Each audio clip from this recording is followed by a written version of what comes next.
Hello दोस्तों, स्वागत है आपका हमारे चैनल यूपी एग्जाम क्रिजर में। दोस्तों, आज की वीडियो में हम 20 अक्टूबर से संबंधित उत्तर प्रदेश के सभी एग्जाम्स के लिए मोस्ट इंपॉर्टेंट करंट अफेयर के क्वेश्चंस को डिस्कस करेंगे और हर एक क्वेश्चन से रिलेटेड आपको फैक्ट भी बताएंगे। और वीडियो के अंत में हम आपसे ये क्वेश्चन भी पूछेंगे जिसका जवाब आपको कमेंट बॉक्स में देना है। और अगर आपको इसकी PDF डाउनलोड करनी है तो इसकी PDF आप हमारे टेलीग्राम ग्रुप से डाउनलोड कर सकते हैं। टेलीग्राम ग्रुप की लिंक आपको वीडियो के डिस्क्रिप्शन में मिल जाएगी। तो चलिए शुरू करते हैं। आज का सेशन शुरू करने से पहले हम कल के क्वेश्चंस का रिवीजन करेंगे। कल का पहला क्वेश्चन है, यूपी सीनियर महिला क्रिकेट टीम की कोच निम्न में से किसे बनाया गया है? तो ये बनाया गया है स्वाति सिंह को, यानी ऑप्शन नंबर ए यहाँ पर करेक्ट होगा। अगला क्वेश्चन है, जलवायु परिवर्तन पर 2 दिवसीय एक क्लाइमेट कॉन्क्लेव का आयोजन किस शहर में होगा? इसका जो करेक्ट आंसर है वो है ऑप्शन नंबर सी, लखनऊ में। और दोस्तों, उत्तर प्रदेश करंट अफेयर की लास्ट 8 मंथ की अगर आपको PDF डाउनलोड करनी है तो इसकी लिंक आपको वीडियो के डिस्क्रिप्शन में मिल जाएगी। वहाँ से आप इस PDF को डाउनलोड कर सकते हैं। इस PDF में हमने जनवरी से लेकर के अगस्त 2021 तक उत्तर प्रदेश करंट अफेयर के सभी इंपॉर्टेंट क्वेश्चंस को विस्तार पूर्वक बताया है। और दोस्तों, अगर आपको उत्तर प्रदेश करंट अफेयर की सितंबर महीने की PDF डाउनलोड करनी है तो उसकी लिंक भी आपको वीडियो के डिस्क्रिप्शन में मिल जाएगी।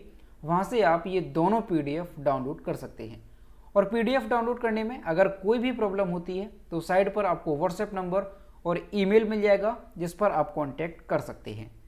अगला क्वेश्चन है, हाल ही में प्रधान संपादक योगेंद्र मोहन का निधन हुआ, ये किस समाचार समूह के चेयरमैन रहे? इसका जो करेक्ट आंसर है वो है ऑप्शन नंबर ए, दैनिक जागरण के। अगला क्वेश्चन है, फोर्ब्स इंडिया द्वारा सबसे प्रभावशाली एक्टर्स की सूची में निम्न में से किस अभिनेत्री को प्रथम स्थान प्राप्त हुआ है? इसका जो करेक्ट आंसर है वो है option number A, Rashmika Mandanna को। अगला क्वेश्चन है, निम्नलिखित में से किसने अक्टूबर 2021 में ग्लोबल टीबी रिपोर्ट जारी की है? तो ये जारी की है WHO ने, यानी वर्ल्ड हेल्थ ऑर्गेनाइजेशन ने। यहाँ पर ए ऑप्शन करेक्ट होगा। अगला क्वेश्चन है, T20 क्रिकेट में सबसे ज़्यादा विकेट लेने वाले दुनिया के पहले गेंदबाज निम्न में से कौन बन गए हैं? इसका जो करेक्ट आंसर है वो है ऑप्शन नंबर सी, साकिब अल हसन। अगला क्वेश्चन है, अक्टूबर 2021 में इजराइल के जेरूसलम वन में भूदान ग्रोव पट्टिका का अनावरण किसने किया? इसका जो करेक्ट आंसर है वो है ऑप्शन नंबर ए, एस जयशंकर ने। अगला क्वेश्चन है, सरनजीत सिंह का अक्टूबर 2021 में निधन हो गया, वह निम्नलिखित में से किस खेल से संबंधित थे? इसका जो करेक्ट आंसर है वो है ऑप्शन नंबर बी, हॉकी से। अगला क्वेश्चन है, अफगानिस्तान के किस पूर्व प्रधानमंत्री का 78 वर्ष की उम्र में निधन हो गया है? इसका जो करेक्ट आंसर है वो है option number A, Ahmad Shah Ahmad Zai. तो दोस्तों, ये थे कल के क्वेश्चंस जिसका हमने रिवीजन किया। अब हम शुरू करते हैं आज का सेशन। आज का पहला क्वेश्चन है, इंटरनेशनल जनरल नॉलेज ओलंपियाड में लखनऊ के किस छात्र ने स्वर्ण पदक प्राप्त किया है? इसका जो करेक्ट आंसर है वो है ऑप्शन नंबर सी, रिसान हल्दर ने।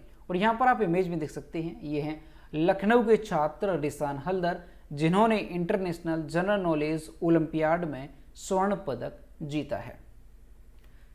CMS कानपुर रोड परिसर के तीसरी कक्षा के छात्र रिसान हल्दर ने साइंस ओलंपियाड फाउंडेशन हरियाणा द्वारा आयोजित इंटरनेशनल जनरल नॉलेज ओलंपियाड में स्वर्ण पदक जीतकर संस्थान का नाम रोशन किया। इस प्रतिष्ठित कार्यक्रम में कई देशों के छात्रों ने भाग लिया, जहां रिसान करंट अफेयर्स, दुनिया की खबरों और बहस करने की क्षमता में अपने ज्ञान कौशल का प्रदर्शन करके विजयी हुए। उनकी उत्कृष्ट उपलब्धियों के लिए आयोजकों द्वारा उन्हें पदक और प्रमाण पत्र से सम्मानित किया गया है।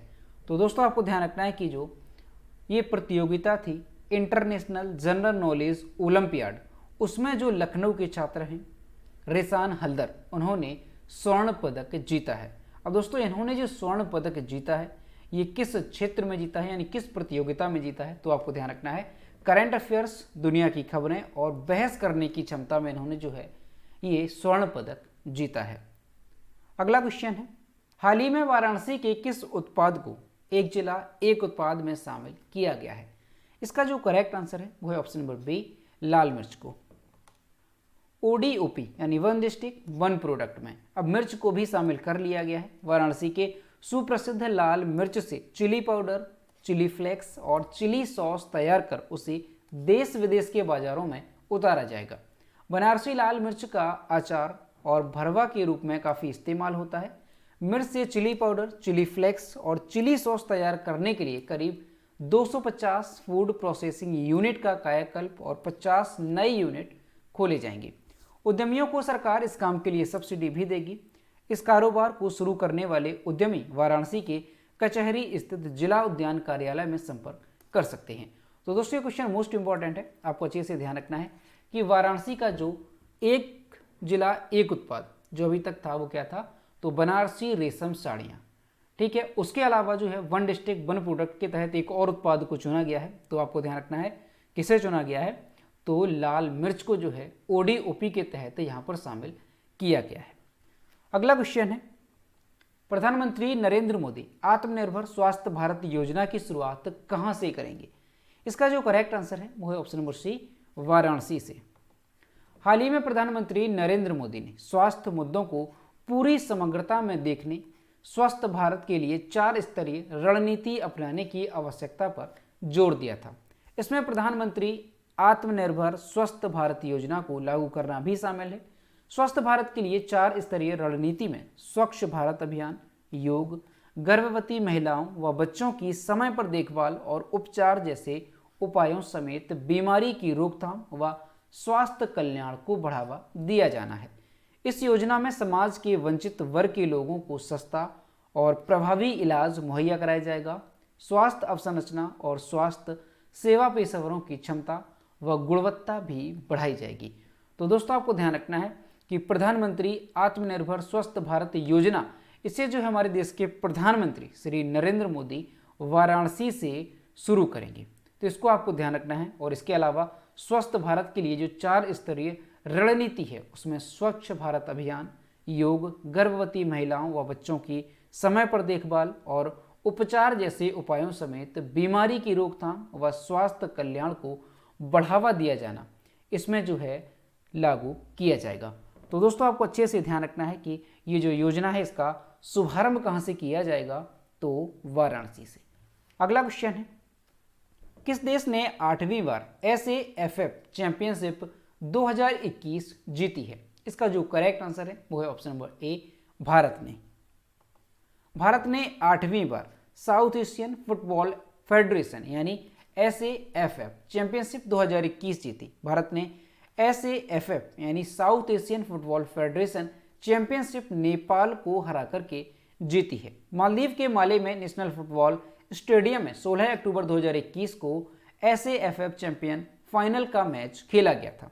इससे पहले भारतीय फुटबॉल टीम ने जो है कब चैंपियनशिप वो जीती है, तो आपको ध्यान रखना है 1993 में, 1997, 1999, 2005, 2009, 2011, 2015 में जो है SAFF यानी south Asian football federation championship जीती है। और अभी जो है 2021 में भारत ने 8वीं बार इस चैंपियनशिप को जीत लिया है।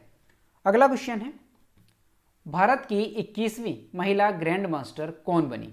इसका जो करेक्ट आंसर है वो है option number C, Divya Deshmukh. 15 वर्षीय दिव्या देशमुख भारत की 21वीं महिला ग्रैंड मास्टर बनी।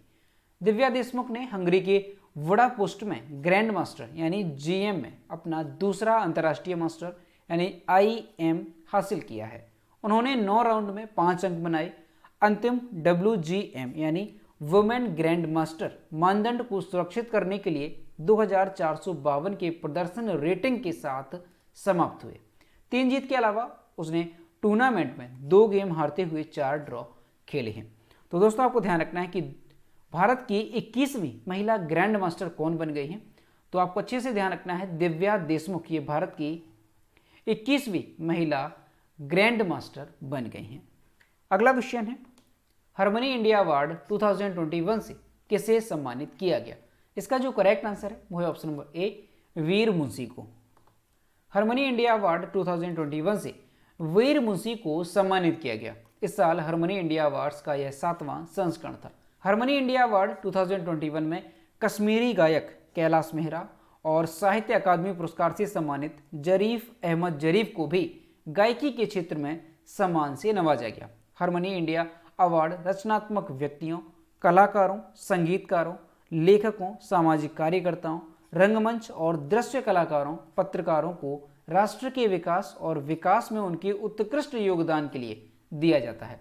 तो दोस्तों आपको ध्यान रखना है कि हारमनी अवार्ड 2021 से किसे सम्मानित किया गया है, तो वीर मुंशी को सम्मानित किया गया है। और ये जो हारमनी अवार्ड है ये किसे दिया जाता है, तो आपको ध्यान रखना है ये जो अवार्ड है ये रचनात्मक व्यक्तियों, कलाकारों, संगीतकारों, लेखकों, सामाजिक कार्यकर्ताओं, रंगमंच और दृश्य कलाकारों, पत्रकारों को जो है राष्ट्र के विकास और विकास में उनके उत्कृष्ट योगदान के लिए दिया जाता है।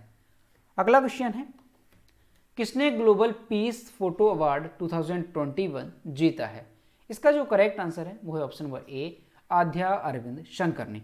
और यहाँ पर आप इमेज में देख सकते हैं ये है 7 वर्षीय बच्ची आध्या अरविंद शंकर, जिसने ग्लोबल पीस फोटो अवार्ड 2021 जीता है। और यहाँ पर आप इस इमेज को देख सकते हैं, जिस इमेज के लिए आध्या अरविंद शंकर को इस अवार्ड से सम्मानित किया गया है। 7 वर्षीय लड़की आध्या अरविंद शंकर प्रतिष्ठित ग्लोबल पीस फोटो अवार्ड 2021 में children peace image of the year सम्मान से सम्मानित किया गया है।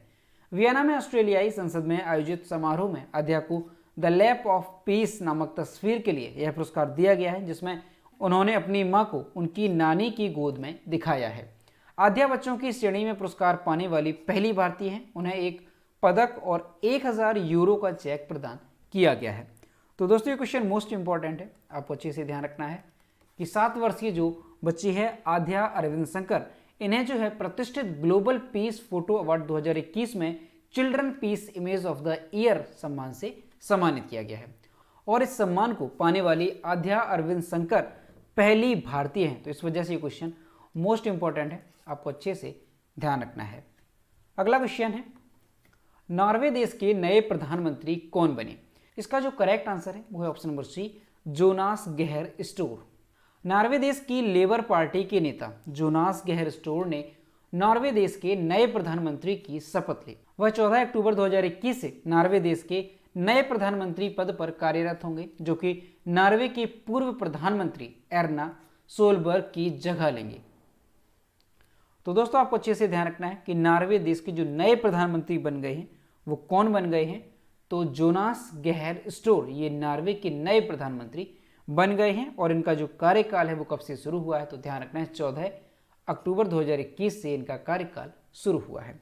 अब दोस्तों नॉर्वे की राजधानी क्या है, तो आपको ध्यान रखना है ओस्लो नॉर्वे की राजधानी है। और नॉर्वे की मुद्रा क्या है, तो नॉर्वेजियन क्रोन नॉर्वे की मुद्रा है। और प्रधानमंत्री कौन बन गए हैं, तो जोनास गेहर स्टोर ये नॉर्वे के प्रधानमंत्री बन गए हैं। अगला क्वेश्चन है, चीन ने किस देश के साथ नौसैनिक अभ्यास समुद्र सागर 2021 आयोजित किया? इसका जो करेक्ट आंसर है वो है ऑप्शन नंबर बी, रूस के साथ। 14 अक्टूबर को जापान के सागर में रूस और चीन ने संयुक्त सैन्य अभ्यास संयुक्त सागर 2021 आयोजित किया, जो कि रूस के पीटर द ग्रेट गल्फ में शुरू हुआ। यह नौसैनिक अभ्यास 17 अक्टूबर 2021 को समाप्त हुआ।